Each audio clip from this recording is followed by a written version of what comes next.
days at the stick. From who's got it better than us to brick by brick. It's always the 49ers way, from off-season to game day. Yeah, we talk back. It's the 49ers Cutback.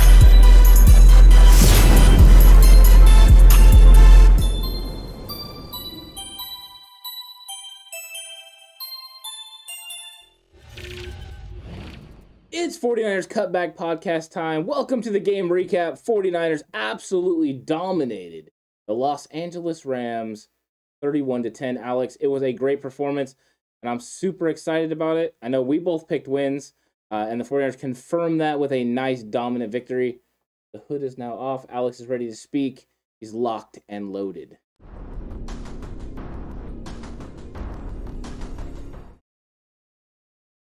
Really, guy? Right before I'm supposed to say my first words, it's fine. Hit the like button, hit the subscribe button if you haven't already. That's why he hit the graphic. He knew I was going to plug the channel first before I dove into my comments. But 100%. I mean, this was top to bottom a phenomenal game for the 49ers. It was a game that was necessary. It was needed. Yes, we talked about this on the recap show. Or excuse me, the reaction show, because this is the recap show. On the reaction show, we talked about this a little bit. You and I dove into it, and we talked about Niners won 2 of their last 3. You kept bringing up the power of positivity with this team and refocusing on, what the last 3 games have been for the 49ers. Yes, there was a really bad game against the Cardinals. There was the kind of puzzling, sometimes ugly at moment win against the Bears, but saw Jimmy Garoppolo executing at a high level. The loss against the Cardinals, Jimmy Garoppolo executing at a high level. And then this win, which was Jimmy Garoppolo executing at a high level, but for a very shorter amount of time, shorter amount of snaps, shorter amount of opportunities, posts almost a perfect passer rating as well in the process of doing so. All night on the broadcast, the mentions of game managing by Jimmy Garoppolo. When you're running the ball 40-plus times and moving the sticks the way the 49ers were and keeping that Rams offense off the field and continually executing play in and play out and getting that clock to tick, continuing moving the sticks, completing passes on key third downs, second downs, things of that nature, that you weren't even getting yourself into third and longs and plays like that. It was phenomenal from the 49ers offense. And they created turnovers early in this football game, which is also huge and important. The big pick by Jimmy Ward to start off this football game. Yes, the Niners started from their own, what was it? 3-yard line? 7, I believe. 7-yard line. You go 93 yards on 18 plays? 18 plays. In order to get the ball into the end zone. That was huge. It changed the momentum of this game forever in terms of what the Rams were trying to do, how they wanted to get things done. That was a big moment for the 49ers, and for you to go down the field, punch that in, and then turn around and get a nice pick 6 as well. The 49ers defense did what they needed to do and took advantage of their opportunities, and the 49ers offense moved the football, moved the chains, and punished the Rams for allowing them to be in third and mediums, third and shorts. Yeah, and Jimmy Garoppolo is doing what's asked of him. The last 2 games, he was asked to throw for over 300 yards because of the defense that he was going against. In this game, he was asked to not do that and to just manage this football game. So he's able to handle the tasks that he's been given by his head coach and part of the blueprint and game plan they're executing.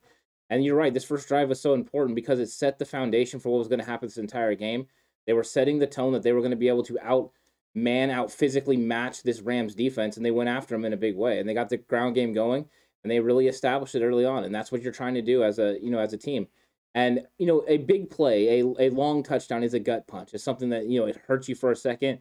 But when you get grinded down like this, 18 plays, and they march all the way down the field, it doesn't just come with a gut punch. It comes with an absolute fear, an absolute, tiredness, a frustration. Because when you get moved off your spot continuously and you're losing that battle of attrition, you're losing that battle of will, it does wear on you. It is 100%. A run game does not quit. If you can establish a run game early in the game, you are going to have a chance to win the football game. So a pass game is great. It is. But a run game, there's something special about it. The 49ers have their identity. They know what they're going to be. This is the identity that's going to win football games. It keeps their defense fresh and off the field. So when they are out there, they can fly around and make plays. It doesn't afford the other offense very many opportunities to be successful against your team. This is a blueprint the 49ers can build upon.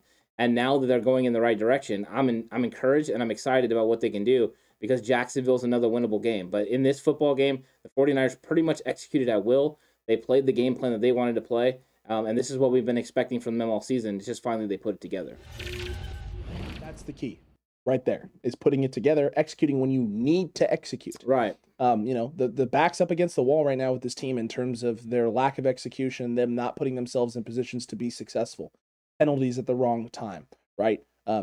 Crucial mistakes on second down. Like we saw some of that in the second half, but guess what? When you execute as well as you did in the first half, you afford yourself some luxuries to make some mistakes.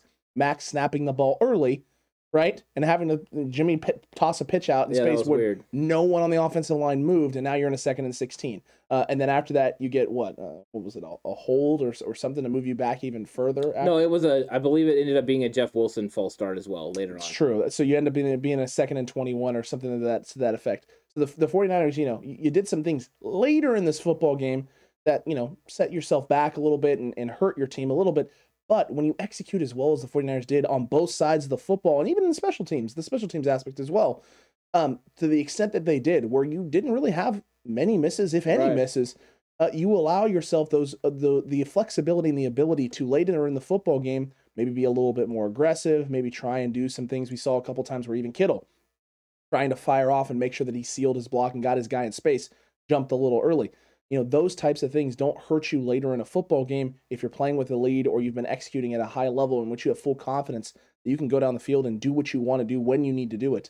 And we also saw another thing from the 49ers that was huge: no turnovers, right? And then also no drops, something that has not been something the 49ers wide receiving room has done. They have tended to drop the football 2 to 3 times a game at the wrong times each and every week. This week, no drops. Clean football game, Ant. Clean start to finish on both sides of the football. And it was extremely, extremely needed from this team against a Rams team that is extremely high-powered.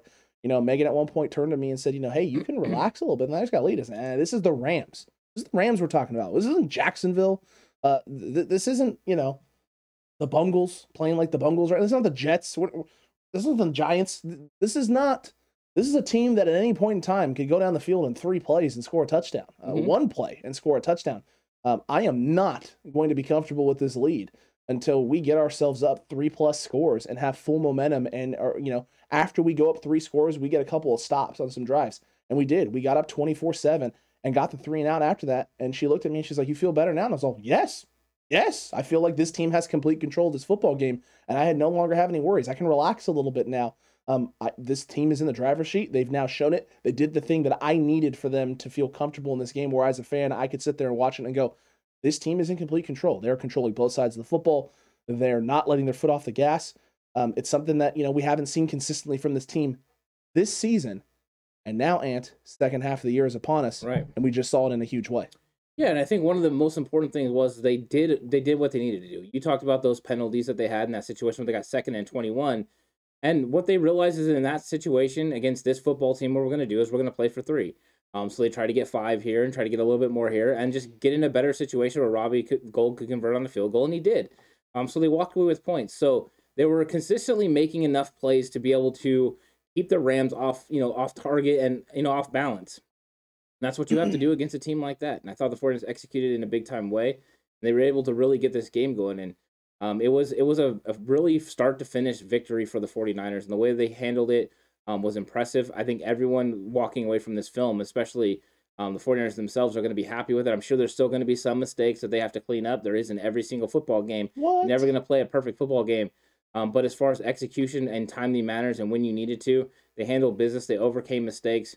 And they didn't make critical mistakes themselves. And when the Rams did make mistakes, they capitalized. It wasn't on all of them, but it was on enough to completely change this game, because that interception by Jimmy Ward, where he returned it for a touchdown for the 14-point lead, was an absolute huge play in the game. Yeah, a stop is big, but a turnover and a pick six is a momentum shift like a tidal wave. And the 49ers rode that wave all the way to a victory. No one's going to be talking trash about the 49ers celebrating in the end zone after that interception for a touchdown on this one. Celebrate all you want. Keep that same energy and bring it to every single game. I have no problem with it. But I like the attitude and the way that they were playing in this game, especially early on. This was not the mindset of a team that is beaten. This is not the mindset of a team that has been roughed up. This is not the mindset of a football team, Ant, that feels they don't have the pieces in the locker room, that doesn't believe in the head coach, that feels they're not on the right track or not on the right page. There was every reason tonight for this team to fold, for this team to pack their bags and sell the season, like for some of the fan base, the faithless portion of the fan base, of the 49ers faithful, the faithless portion, will want this to be. You had every reason to, Did they? Well, I mean, you and I outside perspective, you yes. and I don't think so. Like in terms of those guys in the locker room, the pieces that we have, and the leaders that they have in that locker room, the dogs, as some people will say in the locker room. You and I don't think any of those guys are there, but some of the fan base definitely did. That the season is a lost cause. It's time to pack the bags and sell. The energy, the effort, the intensity, the leadership, the execution that we just saw tonight is a football team that is still looking at themselves, looking in the mirror and going, no, we have everything, every piece that we need of this puzzle is in-house, ready to go right now. It's time to start putting the pieces in the right spot and making this picture come to fruition. The picture that we all thought before the season we were going to see, an opportunity to make a run at a Super Bowl. It's time to start putting those pieces in place. Are we a Super Bowl team right now? No. But are the pieces there, Ant, for this team to be a Super Bowl? 100% yes. You and I still both believe that with deep down somewhere in the pit of my stomach, in my heart of hearts. I truly believe that this team has those pieces to be that type of team. They are going to have to earn it. They're going to have to grind and work extremely hard the rest of the season to find and recapture that 2019 magic and what they were a few seasons ago. But all the pieces are in place to do it. All the pieces exist on the board. We just got to put them in the right spots. Yeah, we talked about earlier in this week, were the 49ers going to rise to the occasion or were they going to shrink in this moment, prime time, in the biggest moment? True. And at the biggest moment, there was a team that rose up and showed who they really were. And that's what we're expecting. We're expecting these guys. You know what that shows to me? That shows that we've got great leaders in this locker room and that all the talk about it not being is complete kapooey. Because you don't come back from the losses like they've had if you don't have great leadership and a great wherewithal, right? And a great chemistry amongst your players. These guys are accountable to each other. These guys are accountable to the coaching staff. George Kittle coming out and saying Kyle is putting forth great game plans and we're not going out there and executing is a guy that realizes that Kyle Shanahan has had his back continuously and is starting to take the heat himself. And is taking the bullets now. Yeah, it's coming out and saying, this is 100%. On me. I'm not getting my egg. And the thing is, Kyle Shanahan's been doing that the entire time in the locker room. It's just people don't see it. So they automatically don't want to like Kyle Shanahan. But Kyle Shanahan's been executing in a big way this season. It's not been a Kyle Shanahan problem. And now that everyone's going to see this team take off, because I do believe they're going to take off, this was a firing point. This is a game they needed to win. This is going to get them in the right place. I've told everyone, just like that, momentum can change and your season can change. And I think they changed it in a big way. And they got to go handle business against Jacksonville. But when they do, it's okay. Welcome back to the train. We'll have you all on. Urban's Grinders is very happy that you weren't wearing the Infinity Gauntlet when you did that snap. Yeah. No, I snap in positive ways, not in negative ways. Yeah. Yeah, that's smart. Yeah, that's actually smart. There's certain Thanoses out there that could learn from that. Yeah. Snap in positive ways and don't make yourself look like a fool. Because a good chunk of them right now are looking like fools. But, I mean, the good thing is, right, I mean, everyone's going to say it's one game. But in the NFL, one game can lead to a tidal wave of things that can happen. Sometimes and they have to back it up 100%. But you can't tell me the energy and the way that this team operated, handled themselves, the swag that they had on the sidelines, the end zone dances, the way they handled their blocking, that they weren't complete. Yeah, Debo Samuel, 100% completely in unison. This was a team that was ready to go out there and win and dominate. And they saw all the moves by the Rams. All that did was just fire them up more. Okay. You think you're going to bring in these guys? Okay. Okay. We don't need Odell Beckham. We've got Debo. We don't need Robert Woods and Cooper Kupp. We got Brandon Ayuk. You guys got Tyler Higbee. We got freaking George Kittle. When you look at the locker room, stop looking at what everyone else got. Look at what you got. Internalize it, and then go and take it out on people. And I think that's what they did this week. And all the comments this week have echoed that sentiment and what George Kittle was saying. We just got to execute better. They came out and executed in a big way, and they got a big win. Big, huge win, Ant, and offensively, our key matchups definitely played a huge factor and a huge role in this. And I'll start with mine first. Mine, Ant, was the wonderful right side of the line because they were absolutely wonderful. They were the right stuff. Look at that over there. Look at that over there. And it started with Jalen Moore and Daniel Brunskill. Jalen Moore goes down with a little bit of a nick there with a knee. We're not 100% sure what it is quite yet at this time. Hopefully he's going to be A-okay and going to be good to go because Tom Compton was great tonight. He was definitely serviceable. I don't think either one of us wants to run to jump to say Tom Compton is that guy. But he did what he needed to do tonight, and Daniel Brunskill was once again the Aaron Donald freaking stopper. Didn't completely stop him all game long, but you know what he did do, Ant? He kept Aaron Donald off on his heels. He didn't let him just push and attack downhill. They moved Aaron Donald around a lot on the offensive line tonight to try and give him opportunities and put him in places and situations where he had different matchups, different opportunities to win. They put him on the outside like you talked about in the reaction show, and he got a sweet arm over move on Jalen Moore and blew up a play. But Aaron Donald, when he was having to go up against Daniel Brunskill one-on-one or in double-team situations, was not consistently winning. He was not able to get home as quickly as they wanted, and Jimmy Garoppolo was getting the ball out quickly, which just leads to the right side of the line being able to have success, slow down Von Miller, slow down Aaron Donald. 49ers run game was able to get going and really use their aggressiveness to their disadvantage tonight. The hard count from Jimmy Garoppolo all night long was keeping them off balance, off their toes, really prevented them from really pressing and getting down at the line of scrimmage. That was all positives for the 49ers, though. Yeah, it was. I mean, we talked about during the week, right, using their aggressiveness against them. And they did that in the form of a snap count. And they really got them off on their heels a little bit. And that play you talked about with Jalen Moore where he gets arm over, the crazy thing apart is Jalen Moore's not even supposed to block Aaron Donald. He's supposed to rip inside and work the second level. And all he has to do is get inside of Aaron Donald. That's his only job. And he still couldn't. Donald beat him to the inside, blew up the play. They're trying to trap him, and they're trying to come back. So, yeah, there's all kinds of plays like that in the game, but the right side held up. And we talked about the film. When we were breaking down Tom Compton over on Patreon, we talked about how his sets were clean. His technique was pretty good. He was just having some problems with wrist control and those sort of things, not getting into the plate of the man that he's supposed to. And if he did it, he could clean it up. What I saw today, and I want to watch the All-22 film because I didn't watch him consistently. Of course, I'm watching the ball because I'm watching the game and enjoying. But if I'm breaking it down, I'll break it down a different way. But I felt that Tom Compton was serviceable. And what you're looking for from a swing tackle or a guy in that position is them to be serviceable. So all the same negative talk that we were giving to Coach Forrester and Tom Compton last week, we need to give them their praise for handling business and getting Jalen Moore ready to play right tackle this week. And Tom Compton going in there and handling business when he needed to against Von Miller and Aaron Donald in this formidable pass rush. I liked it. So overall, it was a big win for the 49ers. And you were right. That was a key matchup in this football game. We still have no conversation about Aaron Banks and the way Brunskill played today. We probably won't for any time in the future.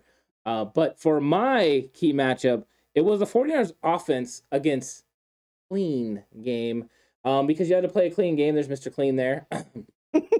And the 49ers needed to play a clean game. I felt like as long as they didn't turn over the football, as long as they were able to convert on third downs and give themselves those situations, they had a good opportunity to win. And what we saw from this team was an absolute domination and clean factor, 8 for 8 on third downs at one point. I don't know what it ended up being finally because we had all the end of the fourth quarter situations where they're just trying to run the football, not really trying to they are trying to convert, but it's a different situation. You're just wanting them to use the clock. You're just forcing yourself to do that. But I thought overall it was a very well executed game plan, a very clean game. Didn't have a lot of penalties. They had no turnovers. This was a good situation for the 49ers, and that's why they won. It's really not that difficult when you execute in certain areas and you win the positive turnover battle. You're going to win football games, and they did it in this. Did it in spades. Oh, yeah. Absolutely did it in spades. And I'm going to try and pull up what they converted on third downs here in a bit. But you're not wrong. Being clean tonight last night was huge, and they were clean. They were clean start to finish. Yeah. And they were clean in a variety of ways, whether that was, special teams and execution, long field goals, punting at the right time and getting them inside the 10, making them have to drive long portions of the field, turnovers at the right time. Early in that football game, taking those turnovers and scoring points off those turnovers was huge. Getting themselves in the third and manageables, big.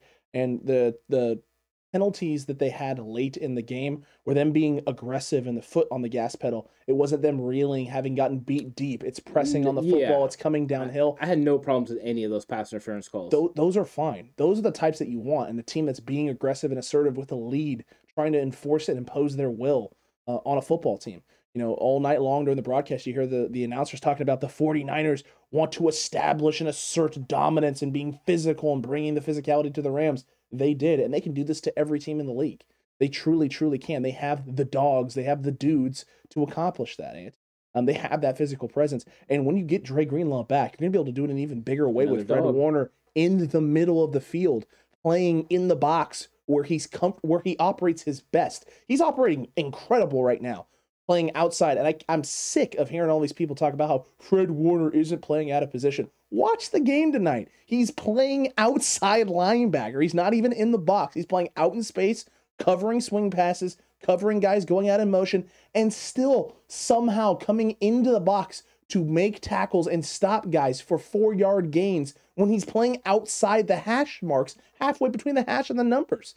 He has no business being able to get in there and make that play, and he makes it consistently. Yeah, there's only a couple linebackers that can do that. Probably him and Darius Leonard are probably the only guys that can really do that on a consistent basis in this league. I mean, the good news for the 49ers was, thankfully, the Rams are too stubborn to go away from the 3 wide receiver set, and they stayed in it and put the 49ers in nickel situations and kept Marcel Harris off the field. We appreciate you. The fact that you weren't willing to adjust and just run the ball with Henderson put the 49ers in a good situation to be successful. So we'll take that every day of the week. But yeah, Fred Warner's been showing up. Azeez Al-Shaair flash. In fact, there's one play that ESPN was absolutely praising Al-Shaair for destroying the running back in the hole. And if you watch it, it's because Fred Warner took on a block.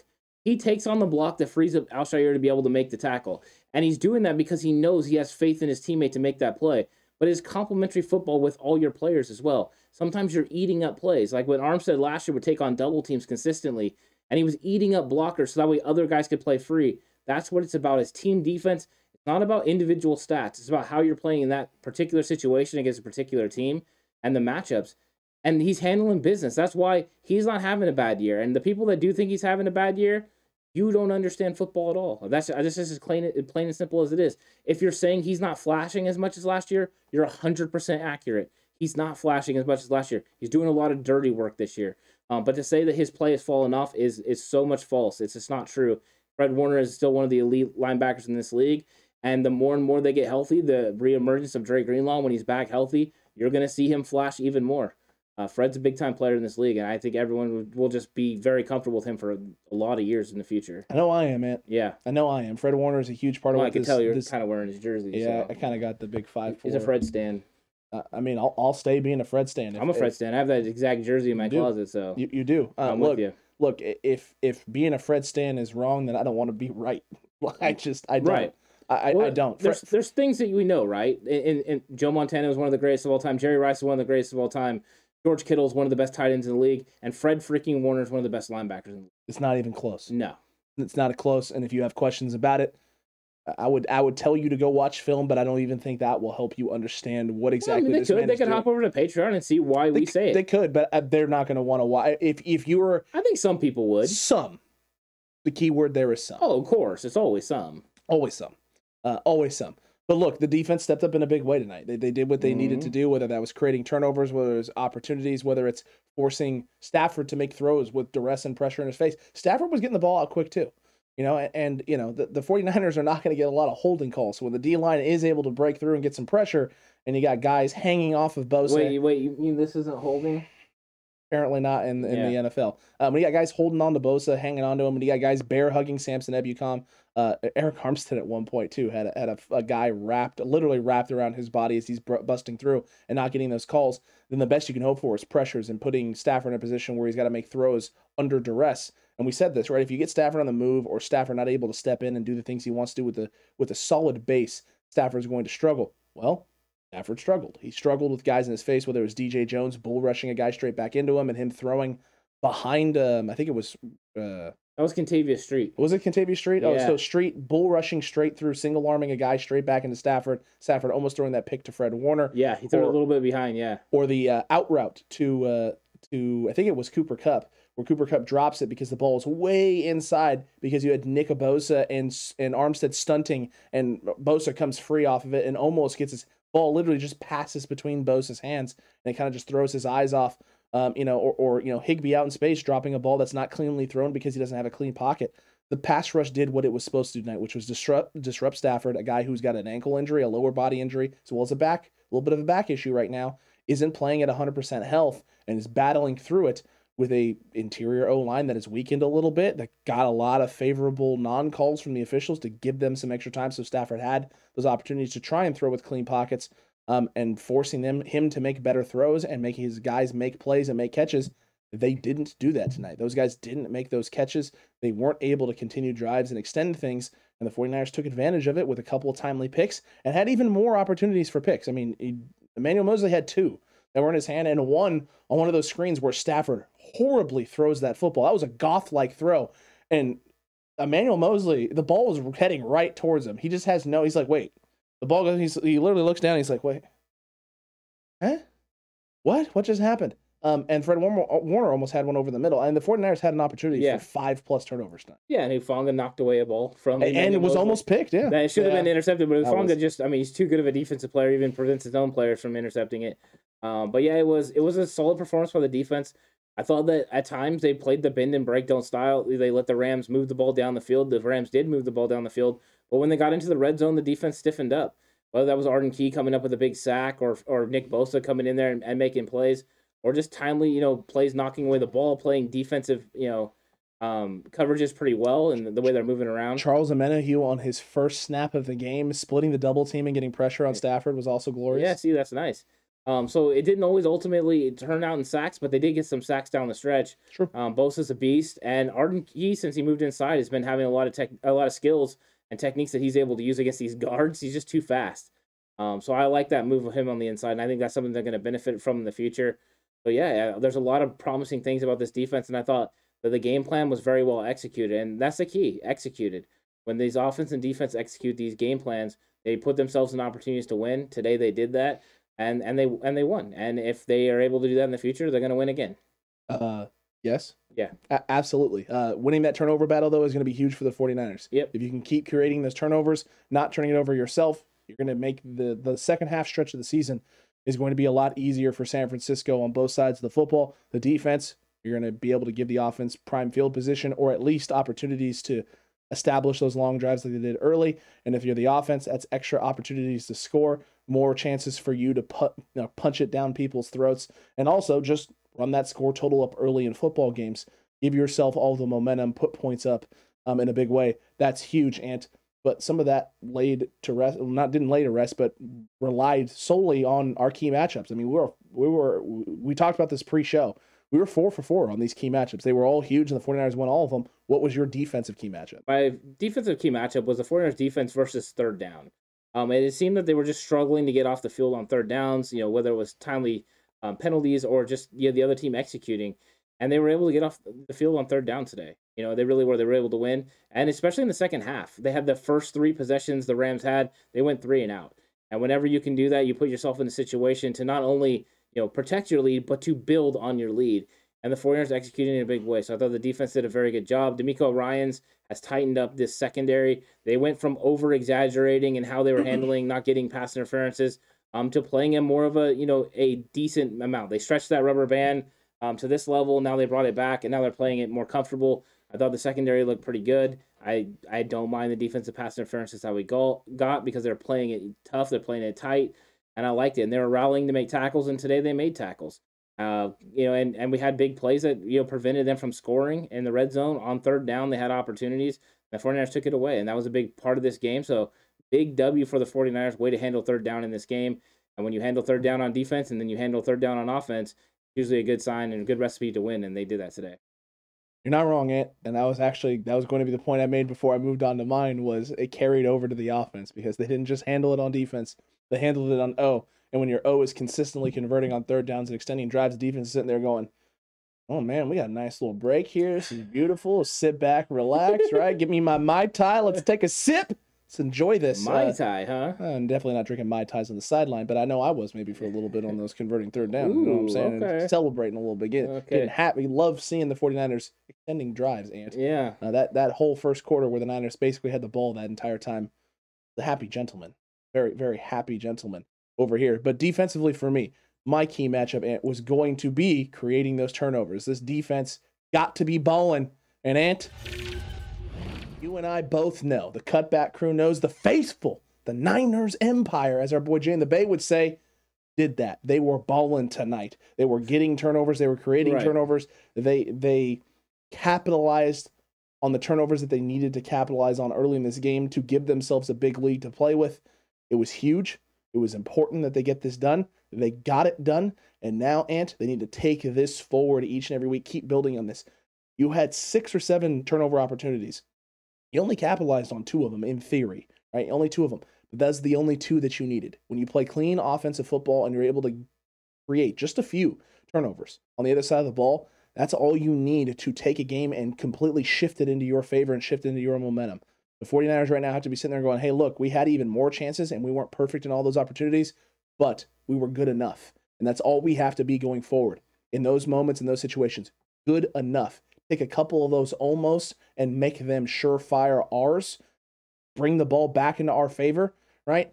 And everything is going to start coming up San Francisco. Yeah, they had 14 points off turnovers. Huge. That's the thing. 2 turnovers turned into 14 points. The Rams scored 13.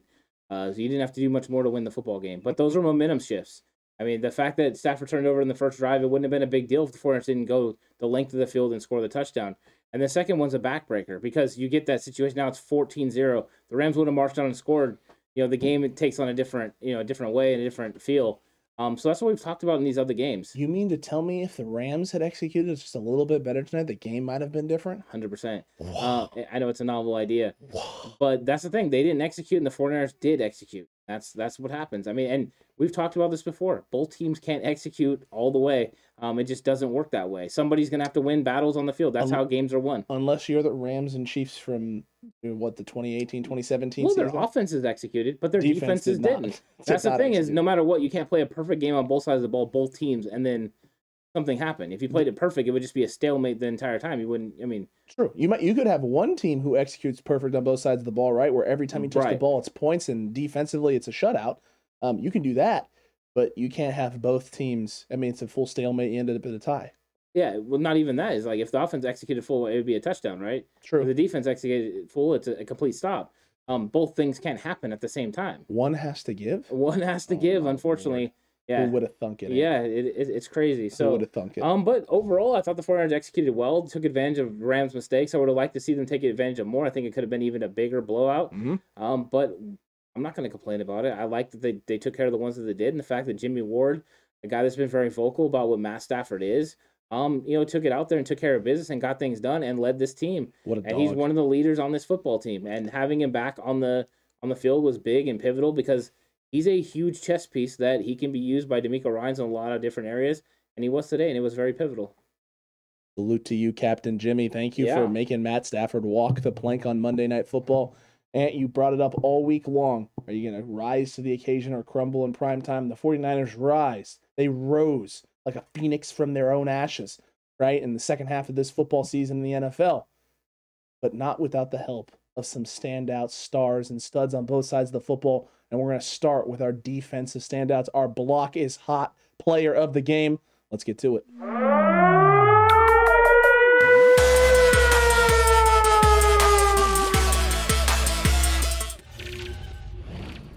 My block is hot defensive player of the game is real simple.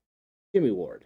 Jimmy Ward has the 2 interceptions early in this football game, but I'm stunned. He was flying around, right? He's right there in the hip pocket of Cooper Kupp when he's trying to make catches. He's just everywhere, and this is something that he does, and he adds to this football team.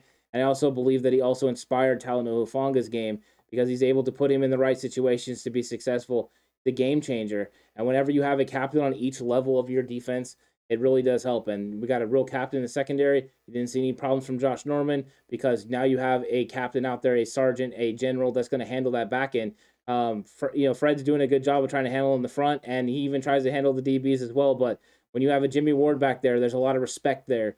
And so Josh Norman will naturally fall in line. So that's a big move for them. And Jimmy Ward was definitely that guy today. That might be an understatement, and he was 100% that dude today. Jimmy Ward 100% deserves that category, I guess is the right way to say it, and he deserves to be that guy. Right. And he was that guy today.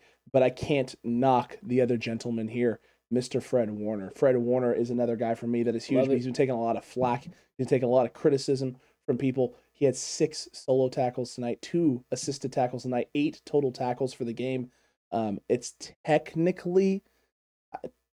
technically didn't lead the game in tackles because Troy Reeder leads the game in tackles with, I think, 11, but 3 solos and 8 assisted tackles for him. So, I mean, when the other team runs the ball 44 times, I guess. I hope you're a linebacker that has 11 tackles. That's true. And I guess Taylor Rapp is the true leader if you really want to look at it because he had 10 and he was on the Rams. He had 7 solo tackles.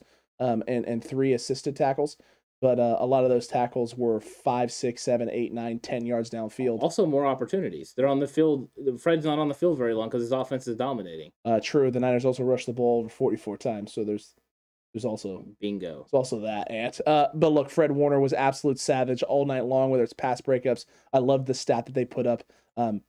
Fred Warner leads the NFL, all linebackers in the NFL, 58% completion percentage when targeted, when people are going at him. Fred Warner is not letting teams complete passes at a high clip against him. He's been that dude all year. He's going to continue to be that dude all season long, and I cannot wait to be able to add Dre Greenlaw back into this linebacking core, and Fred's able to go back to his natural position where he'll thrive and shine like 49ers fans want. Because right now he's playing extremely well and doing, like you said, the dirty work.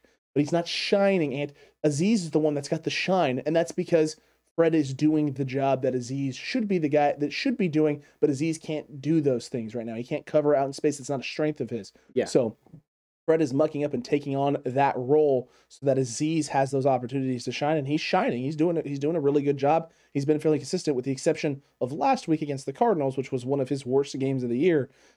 He played a lot better this week. That is thanks to Fred Warner doing his job at a level that not many linebackers in the NFL can do. Right, isn't this what you want from coaching too? DeMeco Ryan sees that he has a player that he's putting in a situation where he can't be successful. And I have another player where I can put him in a situation where he can help this football team until you get Dre Greenlaw back, and that's what he did. That's just good coaching. I gotta put my guys in the best situation. Azeez is struggling out there. We saw it against the Cardinals. He struggled in those situations. Let's put Fred out there and let Fred do it. We know he can do it. Azeez, you're gonna have to step up and handle this interior stuff, but I think you can do it in a better clip than you could outside. Just makes sense to me. I mean, that's coaching. I mean, that's what you're supposed to do. And Fred is being a complete soldier because he's about a team. He's about winning. That's what Fred Warner's about. When these players aren't about their individual stats, they're not about individual accolades. They're about winning football games. And that's what I like about this leadership, whether it's Fred Warner or George Kittle or Jimmy Ward. They're out there handling business, and their play speaks for itself. And yeah, Fred deserves to get the accolades. He's getting unwarranted criticism, I believe. If you're saying he doesn't have the flash plays, okay, he doesn't. But he's playing good football. And no one can tell me that his technique hasn't been good, that he hasn't been getting to the right spots, that he hasn't been making the plays he's been asked to make.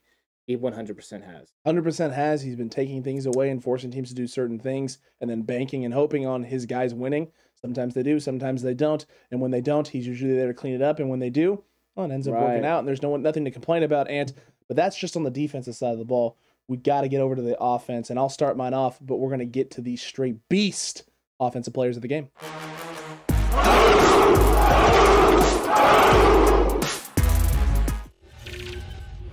And I gotta start it off, Ant, because I already know what yours is, and yours is special. It's a special individual, it's a special guy for this 49ers team. And I gotta start it with Debo Samuel. Debo Samuel is that dude. He is that guy. He's 21 yards away now from 1,000 yards on the season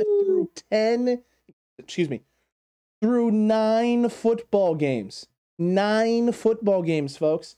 9. That is absolutely insane. We're talking about 10 straight games of essentially what is over 100 yards for Debo Samuel. And the best part is, right, he's not far off the trail of Cooper Kupp in terms of leading the league in receiving yards, but Cooper Kupp's got a full game on Debo. Yeah. He's got a full game. So at some point in time, that's going to shift back. The bye is coming up for the Rams. It is. This week. This is huge for San Francisco. This is huge for Debo Samuel. He's having a breakout year, and they continue tonight.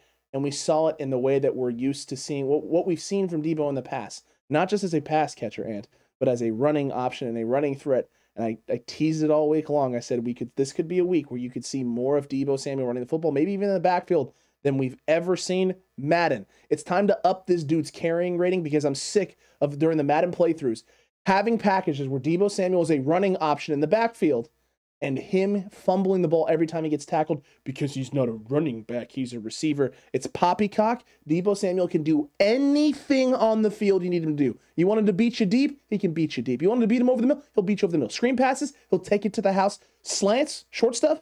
Absolutely. Fly sweeps? You already know he can do those things. And Ant added running back to that list because Debo is a do-it-all player in the NFL. He's the new mold of what you're looking for in terms of diverse, dynamic athletes in the league. He's going to change the game. Yeah, he has a lot of value. And I mean, that's the thing. His value is not calculated by just what he can do in the receiving game. But everyone that was saying he's a gadget player, I mean, they're just literally choking on the word Inspector Gadget right now. Because this guy's been dominating all year.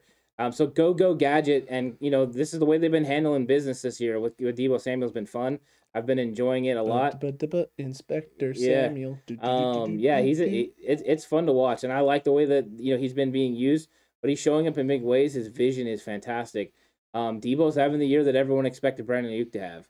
And I think that, one thing I've been saying, and we had a nice conversation with Jay Hill off air, was I said, I can't get rid of Debo Samuel. And the reason I can't get rid of Debo Samuel in a trade or anything else is because he can do all the things that you can't, that Brandon Ayuk can't right now. And that means all the things in the backfield and all that. He's just dynamic in that way.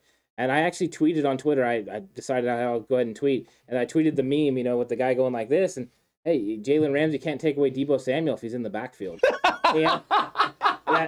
That's the key. He can't. I joked about that on Face Off, and I think a couple other episodes this week that you just do different things with Debo, and Ramsey's going to start pressing, and he honestly did. Yeah, you saw him on the sidelines. And that's why my straight beast is Kyle Shanahan. Kyle Shanahan operated this offense in a high level.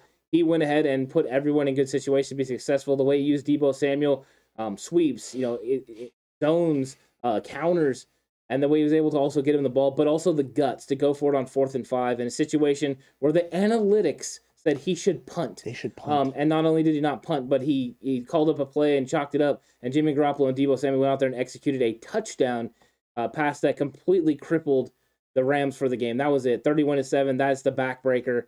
100% Kyle Shanahan went out there and schemed it up, got everything in the right order, and then they executed in a big way. Hey, is Kyle Shanahan a genius again, Ant? He was always a genius. No, that was never the problem. It doesn't change. It doesn't change. Got it. I'm not a prisoner of the moment. Oh, okay. But I also understand, I've been watching the film for a while, that it was an execution here, an execution there, that was preventing his offense from having this sort of output. And it was nice to see that went there. But I like the game plan. I just like the way it was all put together. He went out there and took advantage of everything that defense wanted to do. He schemed it up and put his guys in situations to be successful. And we even saw Juwan Jennings make a catch in this game. True. And so they operated without Mohamed Sanu, and I was wondering how that was going to happen. And they pretty much used Juwan Jennings to block, and then occasionally found him as an outlet. It was a very good game plan, well executed by the team, and that's why they won big. Well, here's the best part too: is when I saw certain packages out there where I thought this was an obvious rundown. They had packages where Travis Benjamin was out there in space on what I thought were obvious rundown packages, and they would come out, and I saw a lot of deep safety looks from the Rams.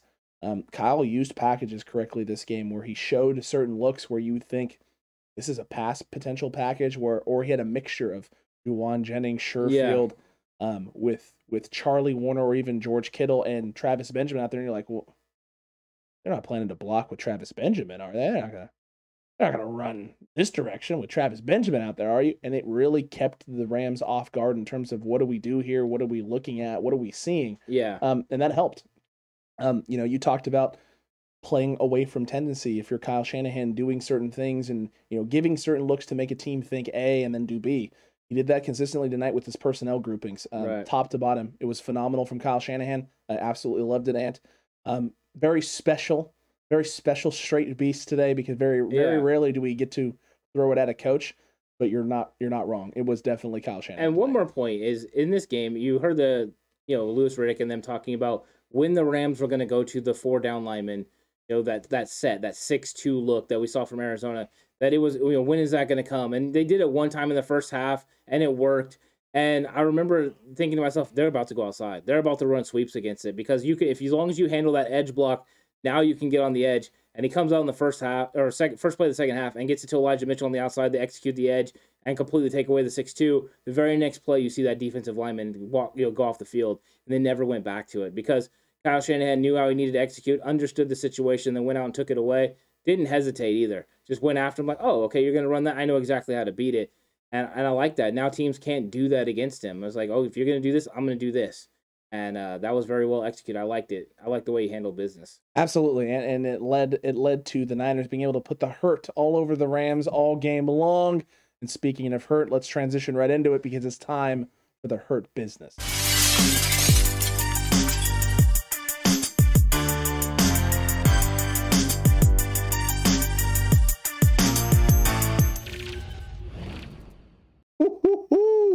Hurt Business time, Ant.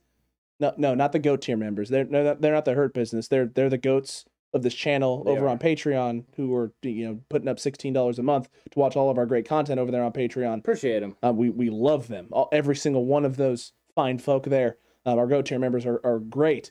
But they didn't put the hurt on the Rams. That's not what they did. They're just awesome and fantastic. The Rams themselves got a nice heavy dose and taste of a few guys, including the rookie Talanoa Hufanga, who came downhill hard, heavy, trying to pick the ball off. He wasn't trying to layeth the smacketh down all over, I believe it was Van Jefferson at that point in time. But he did. He laid the smacketh down all over Van Jefferson and almost came away with a nice pick in the process. Talanoa Hufanga was consistently coming down and laying the wood on people. A strength of his, surprisingly. Yeah, and I'm going to go with Azeez Al-Shaair. He was filling, and he was filling in a big way. And he was winning at the point of contact. I loved it. It was setting the tone for the defense. And you saw other guys, responding to that later. So, yeah, setting the tone with those big hits is important. You don't want to give up those positive yards. That was one thing the Cardinals did the week before was they would have contact, and then they would carry for an extra 2 or 3 yards. And it would look like should have been, 2nd and 7, ended up being like 2nd and 5. And it changes the way that you handle drives. But when you make, big contact at the point of contact, you win. It's huge for the football team. It's absolutely huge for the football team. It's gigantic, Ant. Trent Williams was laying the hurt as well in the all-line like he always does, taking people out of bounds. And Jeff Wilson Jr. coming through on some big third downs and just running and mowing people down on his way for 2 to 3 to 4 to 5 to 6 yards on a couple of his runs. It was absolutely great to see. Absolutely missed having Jeff Wilson back there. We got ourselves a nice 1-2 punch that is only going to get better and better as the season progresses and as Wilson gets his legs underneath him and gets that rust off. Yeah, that's a good one. I like that one. And, Trent Williams is pretty much always in. He's guaranteed. Yeah. He's going to do one thing to get himself in the Hurt Business every week. 100%. So I think that those are all good members of the Hurt Business. And I like that grouping. It's a great grouping, and it's a wonderful grouping. We can't put Daniel Brunskill in the Hurt Business because he didn't pancake anybody, but I'm going to throw him in there as an honorary Hurt Business member because he hurts Aaron Donald's chances against the 49ers every time he's Donald Kryptonite. Donald does not play well. Daniel Brunskill, for whatever reason, elevates to a level unlike anything we've seen every time he faces Aaron Donald. Coach Forrester, figure out what it's going to take to get that version of Daniel Brunskill, because if we get that version of Daniel Brunskill every single game, this 49ers O-line can continue to have sustained success. Any chance Daniel Brunskill's first son's name is Aaron Donald Brunskill? Oh, God, I hope, man. Oh, God, I hope. Aaron Donald Brunskill. Now I am officially your dad. Not hypothetically on the field, actually going to do it. Aaron Donald, it's okay. You're still one of the greatest in the league. You're one of the greatest in that interior greatest of all time, has ever played the position. But for whatever reason, Daniel Brunskill just got your number. He's going to try and find a way to bounce back the next time the 49ers and Rams match up here at the end of the season. I think it's week 17, I believe. The second to last game, correct? I don't remember. I think it's the second. Towards the end. I think it's the second to last game. They're going to match up again. The 49ers are going to look to build off this incredible performance, and as they should. And GOAT tier members over there on Patreon, we're going to continue to build towards additional and extra great content for you this week. A wonderful All-22 film breakdown coming your way. An All-22 film preview of the Urban Grinders over there on Patreon, as well as Madden League stuff, as well as fantasy football stuff, as well as just all the content. Big Yikes was a great episode on Monday. And we may have a special edition of Big Yikes this week. You're just going to have to tune in. But, Ant, man, what a great Week 10 win. Yeah, it was huge. This is exactly what the 49ers needed. They've now won 2 of 3, and they're looking to build on that and beat Jacksonville. And if they do, I think we can feel comfortable with the chances the 49ers are right in the thick of the playoff hunt. And now it'll be where they're going to sit. They're going to be 6. They're going to be 7, 6, 5. Those are opportunities for them, where they can move up and get a favorable matchup. We'll see, but I guarantee none of those top 4 seeds want to see the 49ers in the playoffs. Not right now, Ant. Not right now, and I know some of you, not a lot of you, but some of you may be sitting there going, you guys are getting way too excited off of one big win. Yep. But you know what? It's actually 2. It's actually 2 of the last 3. But one big win against one of the best teams in the NFL, one of the best teams in the NFC, and one of the best teams in the NFC West is a huge confidence boost for this team going into a very favorable stretch for the 49ers. They can take this momentum, hopefully ride it through. this week. A lot of big news coming your way, so make sure you're tuned in. And the best way to do that is make sure you hit that subscribe button right now and that notification bell. That way you don't miss any videos. Like the video as well, so it helps in the algorithm and pumps it out to the rest of the faithful, so we can keep growing this community and having better and bigger conversations about our San Francisco 49ers, who have now won 2 of the last 3 and prepping themselves for the Urban Grinders Sunday morning in Jacksonville, 10 a.m. Pacific time. Yep. It's going to be a fun week. I'm looking forward to getting into a little bit more about breaking down this game and then kicking it over to preparing for Jacksonville. It's going to be a fun week. I'm excited for it. And we have a lot to be thankful for, and we're working towards Thanksgiving. So this is going to be a fun week. Our last one before Thanksgiving. Last one for stuffing our face with all kinds of great foods. Hopefully we're stuffing our face on Sunday with a great 49ers victory over the Jacksonville Jaguars. Right back in the thick of things. Hello, negative people. Welcome to the fun show. Absolutely, my guy. Absolutely. I am thankful to be faithful. Hopefully we're thankful to be faithful after this next upcoming Sunday with a big win against the Urban Grinders. But until that time, Cutback crew and the faithful. Stay safe. Remember, the right way is always the 49ers way.